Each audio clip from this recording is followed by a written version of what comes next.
श्री भगवानुवाच मय्यासक्तमनः पार्थ योगं युञ्जन्मदाश्रयः असंशयं समग्रं मां यथा ज्ञास्यसि तच्छृणु। श्री भगवान बोले, हे पार्थ, अनंत प्रेम दिखाते हुए तू मुझको अपने मन में रख, सच्चा भाव रखते हुए योग में लगा रहे। अब मैं तुझे विभूति, बल, ऐश्वर्यादि गुणों से युक्त तेरे अपने ही आत्म रूप के बारे में बताऊंगा, ताकि तू मेरे बारे में कोई संशय न रखे। दोस्तों, कृष्ण अर्जुन को वो सब कुछ बताना चाहते हैं जिससे अर्जुन कृष्ण पर कभी संशय न करे।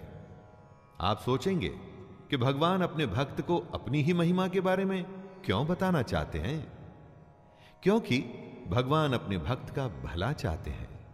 उसे वो हर चीज बताएंगे जिससे उनका भक्त अपने जीवन में सफल हो सके।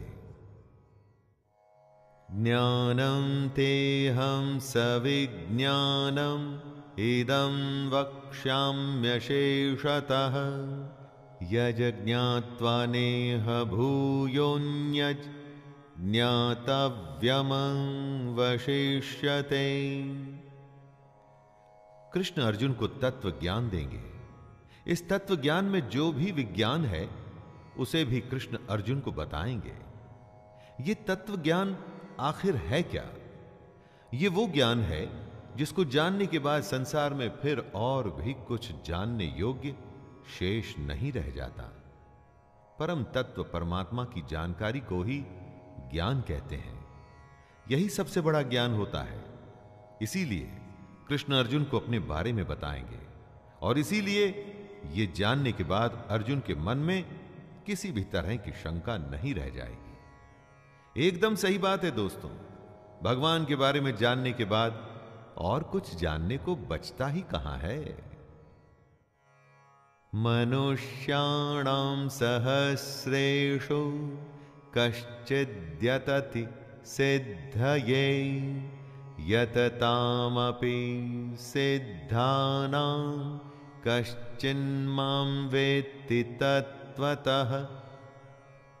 कितने ही लोग दुनिया में पूजा पाठ करते हैं, परंतु हजारों मनुष्यों में कोई विरला ही होता है जो मुझे प्राप्त करने के लिए यत्न करता है। और उन यत्न करने वाले योगियों में कोई एक मेरे परायण होकर मुझको तत्व से अर्थात यथार्थ रूप से जानता है।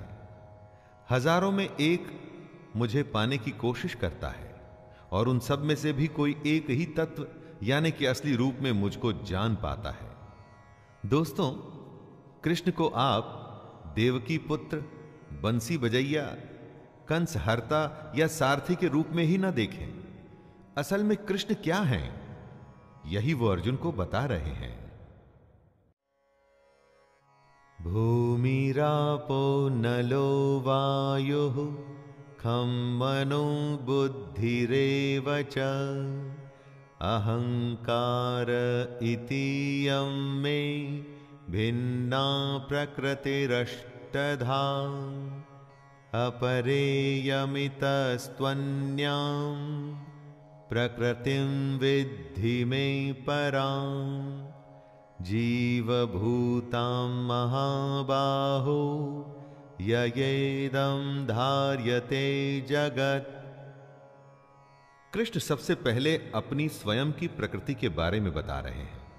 वो कहते हैं कि पृथ्वी, जल, अग्नि, वायु, आकाश, मन, बुद्धि और अहंकार, ये 8 प्रकार से विभाजित मेरी ही प्रकृति है। दोस्तों, 5 तत्व यानी कि 5 एलिमेंट्स और उनके साथ में मन, बुद्धि और अहंकार, जिससे कि ये सारी दुनिया और हम बने हैं, ये स्वयं कृष्ण हैं। कृष्ण आगे कहते हैं कि ये 8 प्रकार के भेदों वाली अपरा अर्थात मेरी जड़ प्रकृति है, और हे महाबाहो, इससे दूसरी को जिससे यह संपूर्ण जगत धारण किया जाता है, उसे मेरी जीव रूपा परा अर्थात चेतन प्रकृति जान। जड़ प्रकृति मतलब वो सारी स्थूल दुनिया जिसको हम चारों तरफ देखते हैं, और परा यानी कि चेतन प्रकृति यानी कि सटल नेचर हुई जीवात्मा, वो आत्मा जो हम सब में मौजूद है।